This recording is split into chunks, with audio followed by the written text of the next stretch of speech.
मनाली भारत का एक बहुत ही ज़्यादा बेहतरीन और सुंदर हिल स्टेशन। मनाली की बर्फीली वादियाँ लोगों का मन मोह लेती हैं, लेकिन मनाली की इन्हीं बर्फीली वादियों में बना है एक पुराना लकड़ी का घर, जिसे लोग आज भी पास से गुजरते हुए देखना पसंद नहीं करते। कहा जाता है वहाँ एक परिवार के साथ हुई रहस्यमय मौतों की गूंज आज भी गूंजती है। जो भी उस घर में गया वो वापस तो आया, पर पहले जैसा नहीं। नमस्कार दोस्तों, स्वागत है आपका आज की इस हॉन्टेड कहानी में। आज की कहानी है मनाली के एक लकड़ी के घर के बारे में, जो कि उस इलाके के सबसे हॉन्टेड घर के नाम से जाना जाता है। आज की इस कहानी को शुरू करने से पहले मैं आप सभी से रिक्वेस्ट करना चाहूँगा कि अगर आप भी इस चैनल पर नए हैं और अगर आपको हॉन्टेड कहानियाँ सुनना पसंद है तो हमारे इस चैनल को सब्सक्राइब करके बेल आइकन ज़रूर दबाएं, ताकि फ्यूचर में भी आने वाली हॉन्टेड कहानियों का आप आनंद ले पाएं। तो चलिए अब आज की इस कहानी को शुरू करते हैं। ये कहानी है मनाली घूमने आए 3 दोस्तों की, अजय, रोहन और मीरा। वे सभी लोग एक लोकल कैफ़े में थे जब कैफ़े के मालिक ने बातों बातों में उन्हें कहा, ऊपर पहाड़ी पर जो पुराना घर है वहाँ रात में लकड़ी चटकने की आवाज़ नहीं आती, वहाँ तो किसी के चलने की आवाज़ आती है। तीनों दोस्तों ने इसे मजाक समझा और एडवेंचर के शौक में उसी रात उस घर तक जाने का प्लान बनाया। आधी रात थी। घर काली बर्फ की मोटी परत से ढका हुआ था।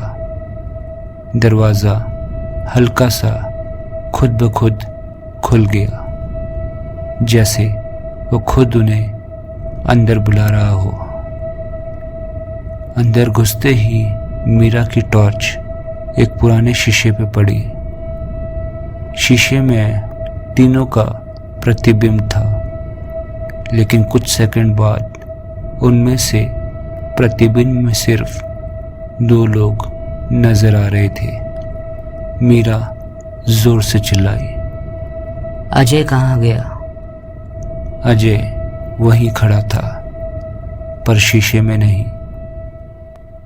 कमरे में अचानक ठंड बढ़ गई। दीवारों से खराश जैसी आवाज आने लगी, जैसे कोई अंदर से दीवारें नोच रहा हो। रोहन की नज़र सीढ़ियों पर पड़ी। ऊपर अटारी में हल्की हल्की रोशनी झिलमिला रही थी, जैसे कोई लैंप हिला रहा हो। तीनों ऊपर गए और उन्हें एक आधी जली डायरी मिली, जिस पर लिखा हुआ था, हमारी बेटी आर्या को इस घर ने नहीं छोड़ा, वो अभी भी यहीं है और जो भी उसकी जगह ले सकता है उसके पीछे वो बिल्कुल जाएगी। अचानक अटारी का दरवाज़ा अपने आप बंद हो गया। ठंडी हवा का झोंका आया और मीरा के कान के पास किसी बच्चे की फुसफुसाहट सुनाई दी, मेरे साथ खेलोगी? लाइट धीमी होने लगी। अंधेरे में मीरा की टॉर्च किसी चीज पर पड़ी। वो एक छोटी लड़की थी, सफेद फ्रॉक में, चेहरा आधा जला हुआ और आंखें बिल्कुल खाली, बिना पुतलियों के। वो धीरे धीरे उनकी तरफ बढ़ रही थी। रोहन ने जैसे तैसे चीख कर जोर से कहा, नीचे भागो।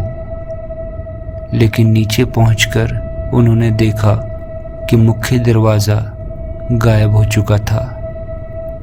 घर बदल रहा था, दीवारें सिकुड़ रही थी, मानो वो घर इंसानों की तरह सांस ले रहा हो।